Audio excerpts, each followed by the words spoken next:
మొన్న వరదలకి మా ఇళ్ళన్నీ మునిగిపోయి పేగకంట నీళ్ళు వచ్చేసినాయండి. నైట్ పూట వచ్చినాయి. తెల్లపాటి కల్లా ఎమ్మెల్యే గారు, కార్యకర్తలు, అధికారులు, కలెక్టర్ గారు అందరూ వచ్చి మాకు డాక్టర్ పెట్టి మమ్మల్ని రిలీఫ్ క్యాంప్ తరలించారండి. అక్కడ టిఫిన్ కాడ నుంచి భోజనం, గుడ్డు, పాలు, దుప్పట్లో కట్టుకుంటా చీరలు ప్రతి ఒక్కటి ఏ లోటు లేకుండా మమ్మల్ని మళ్ళీ ఇదే రోజు మా గృహానికి ఏ హాని కలగకుండా బాగా చూసుకున్నారండి. మమ్మల్ని ఆదరించినందుకు, మా వెన్ను తట్టి మా ఎన్నంటూ ఉన్నందుకు మీ కృతజ్ఞతలు తెలియజేస్తున్నానండి.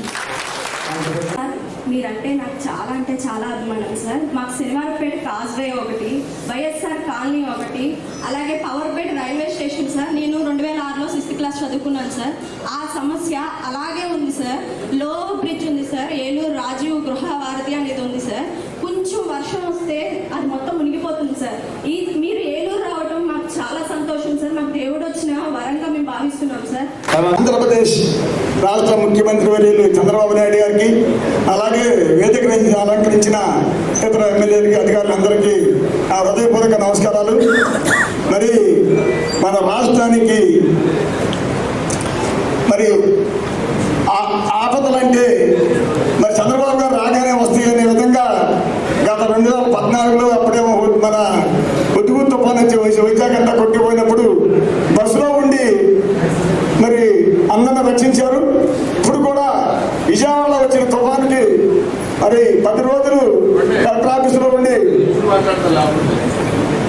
మరి ప్రజలందరినీ ఎంతో రక్షించారు. అలాగే ఇప్పుడు మాది సార్ ముదినేపల్లి మండలం, కల్టీ నియోజకవర్గం, ఊటుకూరు గ్రామం సార్.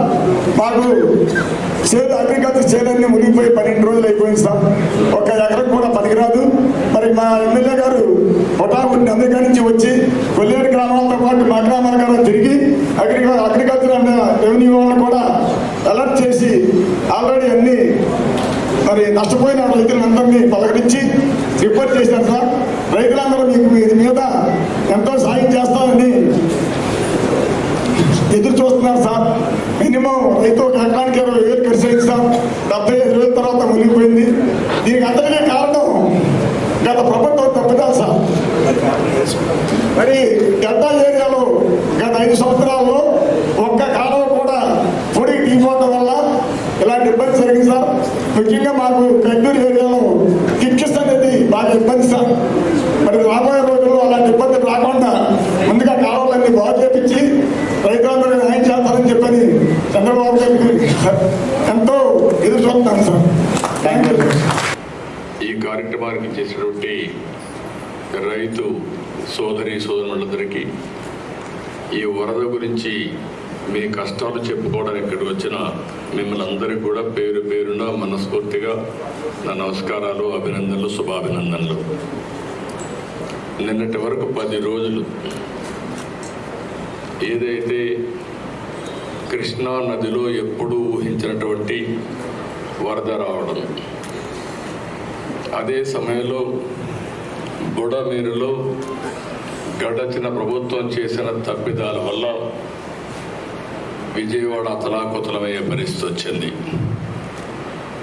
11,90,000 క్యూసెక్స్ నీళ్ళని ప్రకాశం బ్యారేజీ నుంచి డిశ్చార్జ్ చేయడానికి డిజైన్ చేశారు. ఇది ఇప్పుడు చేసిన ప్రాజెక్ట్ కాదు.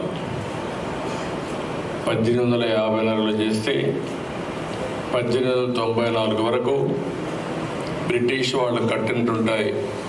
ఆ ఆనకట్టనే అక్కడినే ఉపయోగించుకున్నాం. అది బాగా రిపేర్కి వస్తే ప్రకాశం పంతులు గారి ఆధ్వర్యంలో ఆ రోజు బ్యారేజ్ కట్టడం జరిగింది. దానికి కూడా దగ్గర 70 సంవత్సరాలు పైబడింది. ఈ బ్యారేజ్ వచ్చిన తర్వాత పైన చాలా ప్రాజెక్టులు వచ్చాయి. నాగార్ సాగర్ వచ్చింది, శ్రీశైలం వచ్చింది, ఇటీవల పులిచింతలు వచ్చింది, పైన జూరాలు వచ్చింది, ఆల్మట్టి వచ్చింది, ఇంకో పక్కన తుంగభద్ర వచ్చింది, అన్నీ వచ్చాయి. కానీ ఇన్ని ప్రాజెక్టులు వచ్చిన తర్వాత కూడా ఇంత పెద్ద ఎత్తున నీళ్లు వచ్చాయంటే ఈరోజు వాతావరణంలో వచ్చిన మార్పులే దీనికి కారణం.